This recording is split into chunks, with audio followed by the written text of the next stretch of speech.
Показать свое спортивное мастерство смогли солнечные дети. Около 70 ребят стали участниками веселых стартов. Их провела общественная организация помощи людям с синдромом Дауна «Время перемен». В спортивном комплексе «Манеж» ребят ждала и концертная программа. К ней присоединилась и наша съемочная группа.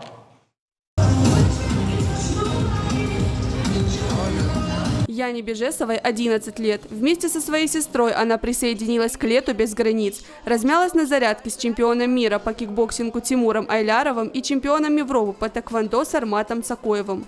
Соревновалась с детьми во время веселых стартов. Я не могу детям сказать нет, и мне всегда приятно поработать.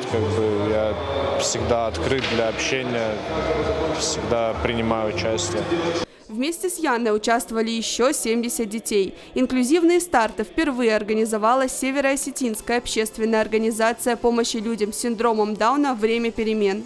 Нас поощрили субсидии Министерства соцтруда и развития. И вот на эти средства мы смогли организовать все, вплоть до оформления, до наградного материала, футболки для детей, медали. Все за счет инвентарь весь спортивный, благодаря вот этому ведомству, министерству. Помощь оказали и активисты российского движения школьников, Североосетинский государственный педагогический колледж и Фонд социального страхования России.